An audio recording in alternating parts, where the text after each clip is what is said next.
Coming to you live from the palatial studios of PBJ Productions. Welcome to Patrick and BJ Talk Real Estate, where we talk about life, the universe, and everything as it relates to real estate.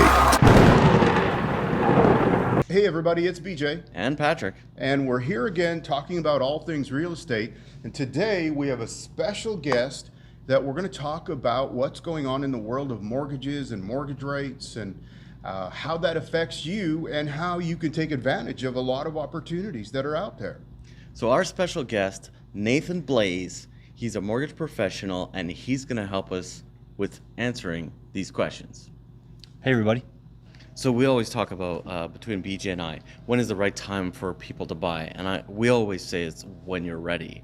And those components would be like, well, you've got your work history ready, your down payment ready, and your credit score. But I want to ask you, what are some of the things that, how about I put it this way? How important is a credit score for getting qualified financing for a house? Well, depending how good or bad the credit is, it could be the difference between yes or no, because when it comes down to credit score, the way to calculate that is, the main idea behind it is, what's this person's ability to pay their debt on time? Right. Right, and manage it as well. So there's really two key components to credit, and it's one is utilization, and the second is paying on time. Right. So obviously, if you pay your bills on time, according to contract, you don't have to pay your visa off completely as long as you're making the minimum payments. That shows it's good credit and you're increasing your credit score. Another one that a lot of people may not know is utilization. Okay. Now, I don't know what that is. So right. So these are the main two components that kind of make up your credit score. So utilization is if you have a visa or line of credit or a revolving, credit card or something, and you're maxing out that credit card month to month.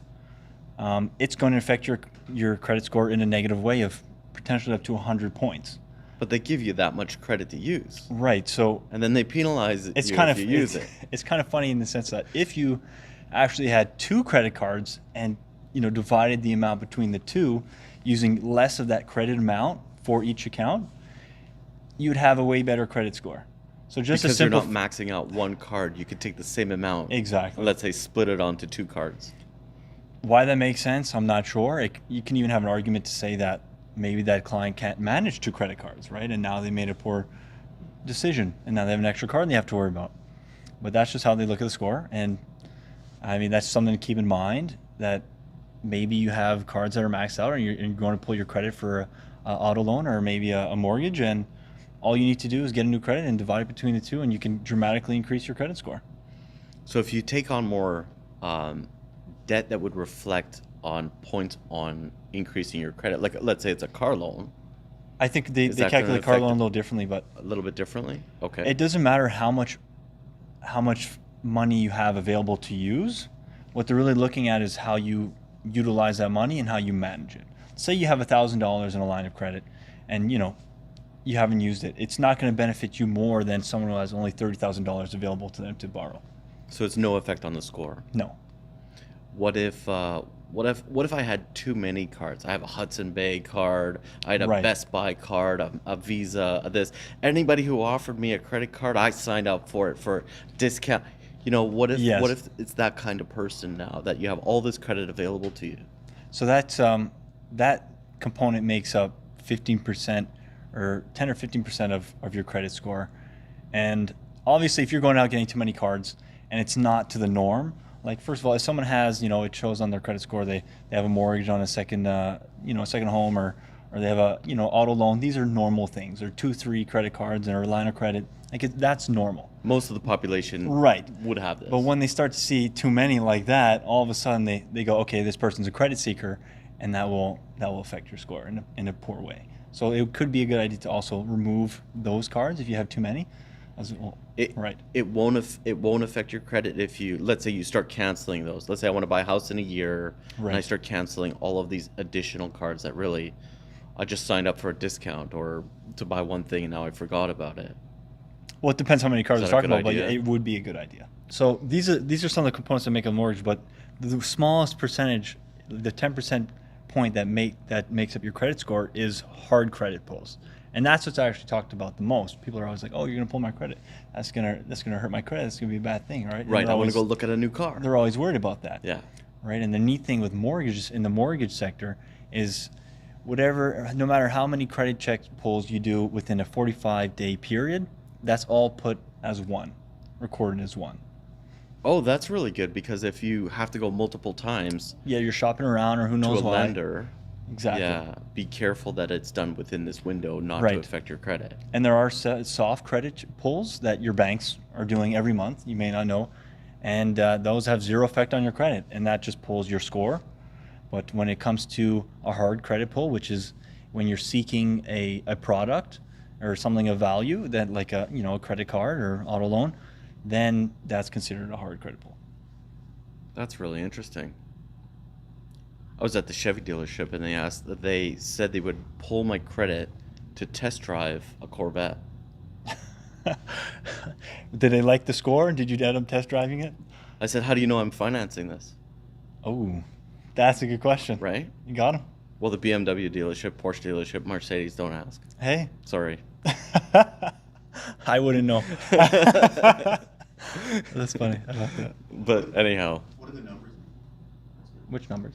The credit score. What's what are you're saying between a good or medium? All right. So if you want to go to a bank and a lender, somewhere where you get potentially the best rates, a good score is anywhere from 680 onwards. Right. That's considered a really good score. Right. Do most Canadians have a good credit? I'd like to hope so, but I don't feel like that's the case.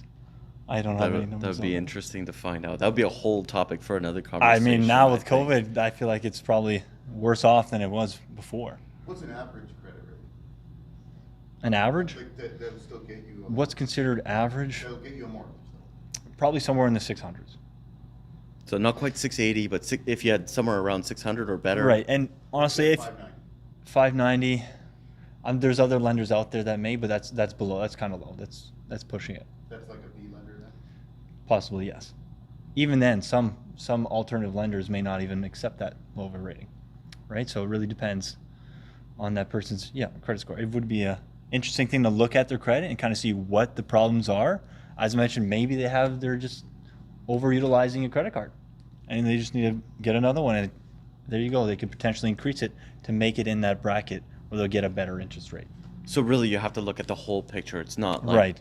how much money I have to put down, or the total amount, or the interest rate, or what product for what interest rate again, and then we still have credit. And what even with credit, parts of credit, they may be able to qualify, but they'll get a worse rate for the risk that the lender's taking on, right? Thank you, Nathan Blais, mortgage broker. Thank you for answering those great questions. Thanks for having me. And joining us on our podcast. Yeah. Yeah, you know what? If you're watching and you have any other questions, feel free to put them in the comments. You can reach out to us directly. If you haven't, please like the video, subscribe to the channel. Just helps us get the word out and grow the channel. We appreciate your time, and we'll see you next time. See ya. Bye. Thanks for watching the video. See you next time.